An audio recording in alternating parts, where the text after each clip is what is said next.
சுதந்திர தின நல்வாழ்த்துக்களை கூறி எனது உரையை துவங்குகிறேன். என் தலைப்பு இந்திய விடுதலை போராட்டத்தில் தமிழர்களின் பங்கு. பாரத தாயின் அடிமை விலங்குகளை உடைத்தெறிந்த நாள் இந்தியா வெள்ளையனிடமிருந்து சுதந்திரம் பெற்ற ஆகஸ்ட் 15ஆம் தேதியை நாம் சுதந்திர தின விழாவாக கொண்டாடி மகிழ்கிறோம். இந்நாள் பாரதத்தின் விடுதலைக்காக ஆங்கில ஆதிக்கத்தை எதிர்த்து போராடிய வீர மக்களின் வரலாற்றை பறைசாற்றும் நாளாகும். இந்த ஆகஸ்ட் 15ஆம் நாள் வெள்ளையன் இந்தியன் பால் கொண்ட இரக்கத்தினால் எழுந்த நாள் அல்ல, அவனால் அடிபட்டு மிதிப்பட்டு உயிரை இழந்த மக்களின் இரத்தத்தினால் எழுந்த நாளாகும். பாரத தாயின் இத்தகைய அவலநிலையை போக்க அந்நியர்களை விரட்டி அவர்களிடம் இருந்து பாரத நாடு விடுதலை பெறுவதுதான் ஒரே தீர்வு என்ற முடிவிற்கு வந்தனர்.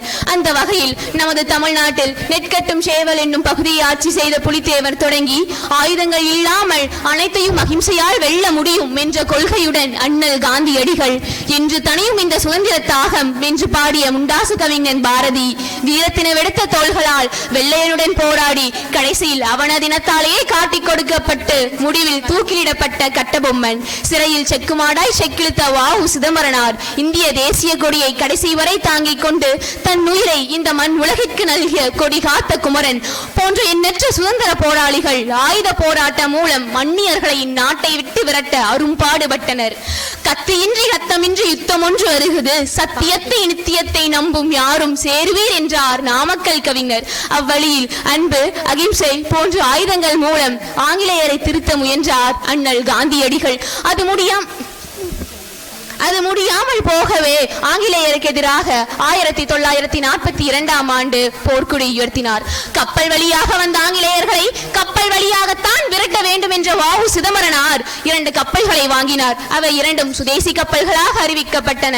அவை வெள்ளையனின் பிரிட்டிஷ் ஸ்டீல் இந்திய நேவிகேஷனுக்கு எதிராக கடலில் குதித்தன.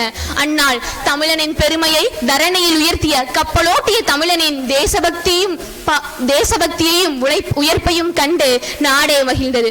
தென்னாட்டிலே தூங்கிக் கொண்டிருந்த ஒவ்வொருவரின் இதயத்திலும் சுதந்திர கனலை தனது கவிதைகள் மூலம் கொழுந்து விட்டெறிய செய்தவன். ஆங்கிலேயர்களின் ஆதிக்க கதவுகளை தட்டுவதற்கே பயந்து ஒதுங்கிய மக்களை தனது கவிதைகள் மூலம் சிங்கமென சிலிர்ந்தெழ செய்து அவர்களின் ஆட்சி கட்டில்களை உடைக்க முயன்றவன் இந்த முண்டாசு கவிஞனாம். மானம் காக்க ஆடை கொடுக்கும் திருப்பூர் நகரில் இந்திய விடுதலை போராட்டத்தில் தேசிய கொடியை உயிர் போகும் வரையிலும் ஏந்தியபடி உயிரிழந்த மாவீரர் கொடிகாத்த குமரன் ஆவார். ஆயுதம் ஏந்தி போராடிய முதல் இந்திய விடுதலை பெண் போராளி, வீரத்தில் ஜான்சி ராணிக்கு முன்னோடி, சபதமிட்டு ஆங்கிலேயரை வென்ற பெண் பேரரசி வீரமங்கை வேலுநாச்சியார் ஆவார். ஆங்கிலேயர்களின் ஏகாதிபத்தியம் தனது அதிகார சட்டங்களையும் சக்திகளையும் பயன்படுத்தி தமிழகத்தின் குறுநில மன்னர்களை அடக்குவதற்கு முயன்ற போது வெல்குண்டு எழுந்த குறுநில மன்னர்கள் தான் மருது சகோதரர்கள் ஆவார். இந்திய விடுதலை போராட்டத்திற்கு உரிமை குரல் கொடுத்தவர் நம் ஈரோடு மாவட்டத்தை சார்ந்த தீரன் சின்னமலை ஆவார். ஆங்கிலேயருக்கு வரிப்பணம் கொடுக்காமல் சிவன் மலைக்கும் சென்னி மலைக்கும் நடுவில் ஒரு சின்னமலை இருக்கிறான், அவன்தான் வரிப்பணத்தை பறித்துக் கொண்டான் சொல் என்று புரட்சி குரலை எழுப்பியவர் நம் சின்னமலை ஆவார். இந்திய விடுதலை போராட்டத்தில் தமிழர்களின் பங்கு இருந்தது. அதை போலவே இந்தியாவின் வளர்ச்சியிலும் தமிழகத்தின் பங்கு தலையாக பங்காக இருக்கும் என்று உறுதியளிக்கிறேன். நாடு உனக்கு என்ன செய்தது என்று எண்ணாமல் நீ நாட்டிற்கு என்ன செய்தாய் என்று எண்ணுவாயாக. வாய்ப்பளித்தவைக்கு நன்றி கூறி விடைபெறுகிறேன். நன்றி. மூவண்ண கொடி பாடல். Sa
ஆடுவோமே பல்லு பாடுவோமே ஆனந்த சுதந்திரம் அடைந்து விட்டோம் என்று பாடி மகிழ்ந்தார் மகாகவி. அவரின் கனவை மெய்ப்பித்து இன்று நாம் சுதந்திரம் பெற்று மகிழ்ச்சியாக கொண்டாடி வரும் நல்வேளையில் இங்கு கூடியுள்ள அனைவருக்கும் எனது இனிய சுதந்திர தின நல்வாழ்த்துக்களை கூறி நான் எனது உரையை துவங்குகின்றேன். எனது தலைப்பு என் கனவு இந்தியா. பல போராட்டங்களின் பின்னதாக விளங்கிய இந்திய தேசமானது நேர்மை, வாய்மை என்பன சிறந்து விளங்குகின்ற ஒரு நாடாக விளங்க வேண்டும் என்பதே எனது கனவாகும். என்ன வளமில்லை இந்த பாரத நாட்டில், அனைத்து வளங்களும் நிறைந்தது நம் பாரத நாடு. இதனையே வள்ளுவர் மணி நீரும் மண்ணும் மலையும் அணிநிலர் காடும் உடையது அரண் என்று தம் குறட்பாவில் விளக்கியுள்ளார். இதனால் தான் பல வருடங்களுக்கு முன்னர் ஆங்கிலேயர்கள் நமது நாட்டை நோக்கி படையெடுத்தனர்.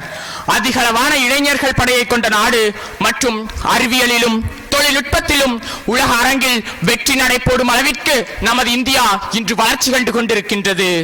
எல்லா வளங்களிலும் சிறந்து விளங்க வேண்டும் என்று நம் இந்தியா எல்லா வளங்களிலும் சிறந்து விளங்க வேண்டும் என்பதே எனது கனவாகும். எல்லா குழந்தைகளுக்கும் தரமான கல்வியினை வழங்க வேண்டும்.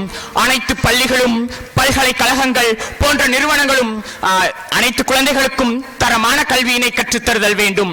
கற்றோர்க்கு சென்ற இடமெல்லாம் சிறப்பு என்பது போல நமது நாட்டில் பயின்ற குழந்தைகள் அத்துணை பேரும் எதிர்காலத்தில் தாங்கள் செல்கின்ற அனைத்து இடங்களிலும் சிறப்பு மிக்கவராய் விளங்குவார்கள் என்பதே எனது விருப்பமாகும்.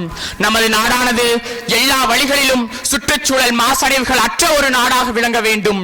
தூய்மையான காற்று மற்றும் தூய்மையான தண்ணீர் மற்றும் இயற்கை வளங்கள் போன்றவற்றை போற்றி பாதுகாக்கின்ற மக்கள் மற்றும் அரசு என்பன உருவாக வேண்டும். இதனால் தான் நமது எதிர்கால இந்திய சந்ததியினர் இங்கு மகிழ்வுடன் வாழ இயலும். இந்தியர் ஒவ்வொரும் இந்தியாவின் ஏதாவது ஒரு பதிப்பை பற்றி கனவு கண்டிருப்போம். இந்திய குடிமக்கள் என்ற முறையில் நாம் அனைவரும் இந்தியாவின் மேம்பாட்டிற்காகவும் இந்தியாவை வளர்ச்சி பாதையில் அழைத்துச் செல்வதற்காகவும் நாம் தொடர்ந்து வழிகளை தேட வேண்டும். இந்தியா விஞ்ஞான ரீதியாகவும் தொழில்நுட்ப ரீதியாகவும் விவசாய ரீதியாகவும் அதிநவீனமாக மாறுவதை நான் பார்க்க விரும்புகிறேன். நம் நாடானது எல்லா வழிகளிலும் சிறப்பு மிக்க நாடாக விளங்க வேண்டும். எனது கனவு இந்தியாவில் படிக்காதவர்கள் ஒருவர் கூட இலர் என்று நான் விரும்புகிறேன். சில இந்தியர்கள் வெளிநாடுகளுக்கு சென்று பிற நாடுகளின் பொருளாதார வளர்ச்சிக்காக உழைக்கிறார்கள். ஆனால் எனது கனவு இந்தியாவில் அனைத்து இந்தியர்களும் தாய் நாட்டிற்காக உழைத்து நம் தாய் நாட்டின் பொருளாதார வளர்ச்சியை உயர்த்த செய்ய வேண்டும் என்று நான் விரும்புகின்றேன். நம் நாடு சுதந்திரம் அடைந்து அரை நூற்றாண்டுகளை கடந்து விட்டது. எனினும் நாடு நமக்கு என்ன செய்தது என்பதை விட நாட்டிற்கு நாம் என்ன செய்தோம் என்பதை நினைவு கூர்ந்து பெற்ற சுதந்திரத்தை பேணி காப்பது நம் அனைவரின் தலையாய கடமையாகும். புயல், சூறாவளி, நிலநடுக்கம் மற்றும் நிலச்சரிவு ஆகிய 8 சீற்றங்கள் நமது இந்தியாவில் ஏராளமானவை நிகழ்ந்துள்ளன. அண்மையில் கூட கேரள மாநிலத்தில் உள்ள வயநாடு என்ற பகுதியில் நிலச்சரிவு ஏற்பட்டது. அந்நிலச்சரிவில் பல நூற்றுக்கணக்கான மக்கள் தங்கள் இன்னுயிரை இழந்தனர். இவ்வாறான இயற்கை சீற்றங்களின் போது மக்களை அவற்றிலிருந்து பாதுகாக்க நாம் முன்கூட்டியே கணித்து முன்னேற்பாட்டுடன் மக்களிடம் விழிப்புணர்ச்சியையும் ஏற்படுத்த வேண்டும். இளைஞர்களாகிய நாம் நம் இந்தியாவை வளர்ச்சி பாதையில் கொண்டு சென்று இந்தியாவை எதிர்காலத்தில் வல்லரசு இந்தியாவாக மாற்றுவோம் என்று நாம் உறுதி எடுத்துக் கொள்வோம். அனைவருக்கும் மீண்டும் ஒரு முறை இனிய சுதந்திர தின நல்வாழ்த்துக்களை கூறி நான் எனது உரையை நிறைவு செய்கின்றேன். நன்றி.